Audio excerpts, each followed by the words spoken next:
देश के अंदर हिंदू बहुसंख्यक होने के बावजूद मुसलमानों के हाथों मार क्यों खाते रहते हैं?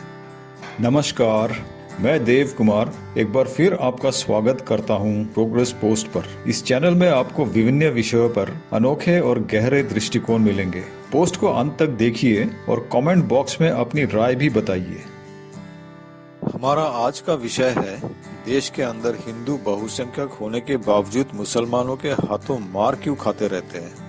हमारी सेना दुनिया की सबसे श्रेष्ठ सेनाओं में से गिने जाते हैं और हमारे सीमाओं के बाहर जितने भी दुश्मन हैं, ये सब आज की तारीख में हमसे टकराने की हिम्मत नहीं रखते हैं। लेकिन देश के अंदर हिंदू क्यों पिट रहे हैं और पीछे भी हट रहे हैं? 14% मुसलमान के सामने ये हिंदू बहुसंख्यक बेबस क्यों दिख रहे हैं? एक हिंदू होने के नाते अगर आपके मन में ये सवाल नहीं उठ रहा है तो जान लीजिए कि आप या तो अंधेरे में है, और अगर पता होते हुए भी आप बेफिक्र है तो आपका भविष्य और आपके वंशजों के भविष्य अंधेरे में जाने वाला है। देश के बाहरी दुश्मनों से लड़ने में जो आक्रामकता हिंदू सैनिक दिखाते हैं, वैसे आक्रामकता हिंदू आम नागरिक देश के अंदर पनपने वाले दुश्मनों के सामने क्यों नहीं दिखा पाते हैं? मुस्लिम जो केवल 14% है भारत में, क्यों और कैसे हिंदुओं पर भारी पड़ रहे हैं? ये स्वाभाविक नहीं है और समय रहते इसे समझना हिंदुओं के लिए जरूरी है ताकि इस विरोधाभास को खत्म किया जा सके। तो चलिए इस विरोधाभास को समझने के प्रयास करते हैं और जानते हैं कि हिंदुओं के पास कोई विश्वसनीय उपाय है इस अस्तित्वगत संकट से जूझने के लिए। इस विरोधाभास को समझने के लिए आपको अपने आप से एक महत्वपूर्ण प्रश्न पूछना पड़ेगा, और वो है, हिंदू समाज के विरोध में जो आक्रामकता एक हिंदू व्यक्ति में दिखती है, वैसे आक्रामकता वो अपने समाज के सुरक्षा के लिए क्यों नहीं दिखाता है? तो कौन है ये हिंदू जो अपने ही समाज के विरोध में खड़े होते हैं? ऐसे व्यक्ति अधिकतर कम्युनिस्ट उग्रवादी होते हैं, पर हमें नहीं भूलना चाहिए कि ऐसा कोई कम्युनिस्ट है ही नहीं जो उग्रवादी नहीं है। हमारे विषय के परिप्रेक्ष्य में हम यहाँ उन कम्युनिस्टों को कवर करेंगे इस पोस्ट में जिन्होंने हथियार उठा लिया है और मासूम हिंदू जनता की जानें ले रहे हैं। आप सभी नक्सलियों के आक्रामकता का एक प्रकार से चश्मदीद गवाह है पिछले 6 दशकों से। इस लंबी अवधि के दौरान हमारे समाज में कई पीढ़ियां आ चुकी है और इस मुद्दे को समझना इन सभी पीढ़ियों के लिए जरूरी है। जिन पीढ़ियों ने नक्सलपंथी की शुरुआत देखी है वो तो अब वरिष्ठ नागरिक के श्रेणी में आ गए हैं, पर उन्हें इतिहास का वो दौर जरूर याद होगा जब ये नक्सली 1960 और 70 के दशक में बंगाल के अंदर भयानक आतंक फैलाया था। वो आतंक का माहौल पंजाब की खालिस्तानी आतंकवाद या कश्मीर घाटी की जिहादी आतंकवाद से कम नहीं था। पिछले 2-3 दशकों से चली आ रही नक्सली आतंक झारखंड, मध्य प्रदेश, महाराष्ट्र, बिहार, छत्तीसगढ़ और आंध्र प्रदेश में पाया जाता है। बंगाल में उस हिंसक नक्सली आंदोलन को तो 1972 तक निर्णायक रूप से कुचल दिया गया था, ठीक उसी प्रकार जैसे खालिस्तानी आतंक को पंजाब में 1990 के दशक तक कुचल दिया गया था। तो कौन थे बंगाल में आए उस दौर की नक्सली, या फिर कौन है आज के दौर के नक्सली जो इतना हिंसक और आक्रामक रूप से हिंदू समाज और देश का विरोध कर रहे हैं?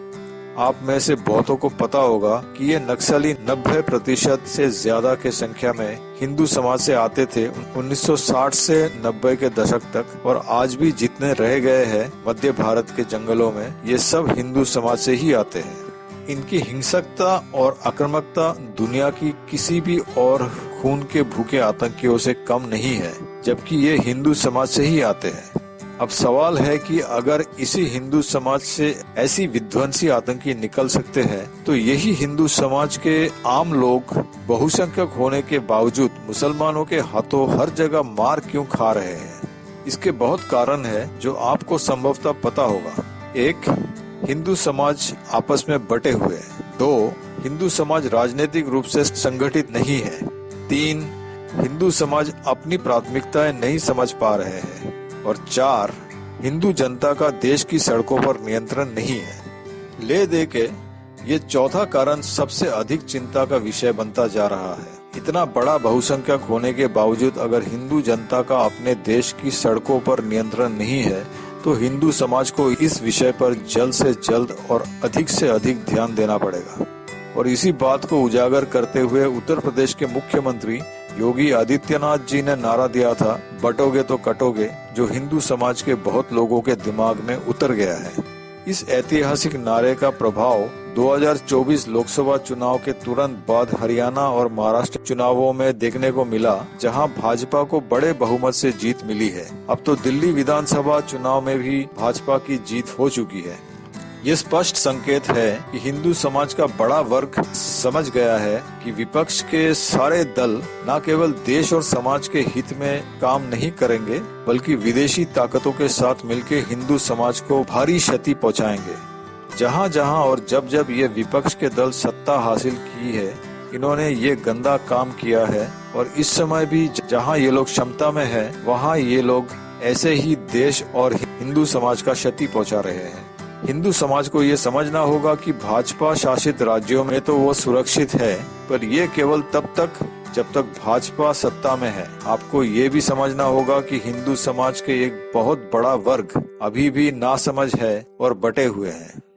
दिल्ली विधानसभा चुनाव के वोट प्रतिशत के आंकड़ों ने दिखा दिया है कि आम आदमी पार्टी को हार के बावजूद 42% वोट मिली है, जो कि विजयी भाजपा से केवल 4% कम है। ये परिस्थिति सभी राज्यों में है और अच्छे प्रदर्शन के बाद भी लोगों ने भाजपा को हराया है, वो भी उत्तर प्रदेश में। उदाहरण के तौर पर 2024 लोकसभा चुनाव के नतीजे देख लीजिए, जहां उत्तर प्रदेश जैसे राज्य में भाजपा को समाजवादी पार्टी से कम सीटें आई थी। और तो और अयोध्या में भाजपा की प्रतिनिधि हार गए थे और स्वयं प्रधानमंत्री मोदी जी बनारस क्षेत्र में हारते हारते बचे। तो भैया क्या गारंटी है कि भविष्य में जनता जनार्दन इस प्रकार से भाजपा को दोबारा आपके राज्य में नहीं हराएगा? और जब भाजपा आपके राज्य में हार जाएगी, फिर आपका सुरक्षा का क्या होगा? पुलिस समेत पूरा प्रशासन, तो विपक्ष जो अब सत्ता हासिल कर लिया अगले 5 सालों के लिए, उनके हाथों में चला जाएगा। अब तो ये विपक्ष नहीं रहा, अब तो ये सत्ताधारी बन गया है और ये मुसलमानों की सहायता के लिए ही आए हैं। और पता नहीं इन मुसलमानों को क्या सब आश्वासन दिया होगा। ऐसे लोगों का राज कैसा होता है, ये जानने और समझने के लिए आपको यूपी में 7 साल पहले का सपा सरकार के कुकर्मों को याद करना पड़ेगा। और आज की तारीख में तो बंगाल, केरल, तमिलनाडु और कर्नाटक की तो मिसाल सामने ही है, देख लीजिए। तो ये मत सोचना कि हमारे हिंदू जनता ऐसे मक्कारों के हाथों में सत्ता नहीं देगी। ऐसे गलती हमारे हिंदू जनता सदियों से करती आई है और आगे भी करेगी। जिन 4 राज्यों का उल्लेख मैंने किया है, वहाँ हिंदुओं का क्या हाल हो रखा है, ये तो आप में से कईयों को पता होगा भली भांति। तो फिर ऐसे परिस्थिति में जब सत्ता पक्ष के गुंडे, जो अधिकतर मुसलमान होते हैं, और प्रशासन के नौकरशाही, पुलिस समेत, जिन्हें अपनी अपनी नौकरियां बचानी होती है, ये सब मिलके हिंदुओं का जीना हराम करते हैं। क्या करना चाहिए हिंदू समाज को? ये कोई हवाई बात नहीं है। बंगाल, केरल, तमिलनाडु और कर्नाटक जैसे राज्यों में हिंदू का क्या हाल है, ये किसी से छुपा नहीं। तो इस आकलन का निष्कर्ष ये निकल रहा है कि हिंदू समाज की सुरक्षा कई स्तरों में होना चाहिए। प्रशासनिक व्यवस्था अपनी जगह है और वो तभी आपका काम आएगा जब शासन भाजपा की होगी। पर जब भाजपा शासन में नहीं होती है, तब हिंदू समाज को प्रशासनिक व्यवस्था के बाहर भी अपनी सुरक्षा की तैयारी करके रखनी होगी। जब भाजपा किसी राज्य में शासन में नहीं होती है, तब हिंदू समाज को मुसलमान दंगाइयों का उपद्रव झेलना पड़ता है और उस समय नुकसान सबसे अधिक हिंदू समाज को ही होता है। इस प्रक्रिया को रोकना आवश्यक है अगर हिंदू अपना देश, समाज और विरासत को बचाना चाहता है तो। वैसे भी ये कोई नई बात नहीं है, क्योंकि इसका एहसास हिंदू समाज को 1000 साल पहले ही हो गया था, जब मुसलमान आक्रमणकारी भारत के पश्चिम सीमा पर पहली बार आए थे। पर इतिहास की इस लंबी अवधि के दौरान समय समय पर हिंदू एकजुटता कमजोर पड़ी और जब भी ऐसा हुआ, देश, समाज और विरासत को भारी नुकसान उठाना पड़ा। ये मुद्दा अब केवल चर्चा का विषय नहीं रह गया है, बल्कि इसे जल्द से जल्द कारगर करना आवश्यक है। कैसे करना है, ये हिंदू समाज को मिलकर तय करना होगा। ऐसा नहीं कि वो काम नहीं कर रहा इस समय, पर जिस गति से होना चाहिए उस गति में नहीं हो रहा। राष्ट्रीय स्वयंसेवक संघ और इसके साथी संस्थानों के जरिए हिंदू समाज के पास सांगठनिक शक्ति पिछले 100 सालों से उपलब्ध है। आवश्यकता बस इतना है कि अधिक से अधिक हिंदू युवा इन संस्थानों से जुड़े और इन्हें नया दिशा दे, ताकि ये संस्थाएं आज की वास्तविकताओं को ध्यान में रख के देश, समाज और विरासत की रक्षा कर सके। ये कहना इसलिए आवश्यक हो गया क्योंकि हाल के दिनों में आरएसएस के सरसंघचालक श्री मोहन भागवत जी ने कुछ ऐसे भाषण दिए हैं जिनमें हिंदू हित को लेके अत्यधिक विरोधाभास उत्पन्न हुआ है। ये एक दुखद परिस्थिति है और ये ठीक नहीं है। हिंदू समाज को बस ये समझना है कि आरएसएस और इसकी साथी संस्थाओं ने ये प्रमाणित कर दिया है कि प्रशासनिक दायरे के बाहर भी हिंदू समाज की सुरक्षा का ढांचा तैयार हो सकता है। तो दोस्तों, इस पोस्ट को यहीं विराम दे रहा हूं। अगर पोस्ट को आपने यहां तक देखा है तो आशा करता हूं कि ये पोस्ट आपको सूचनात्मक लगा है। जाने से पहले कृपया पोस्ट को लाइक और शेयर करें, और अगर आप चैनल को अब तक सब्सक्राइब नहीं किया है तो कृपया सब्सक्राइब भी कर लीजिए, ताकि आने वाले पोस्ट का सूचना आपको समय पर मिल जाए। धन्यवाद।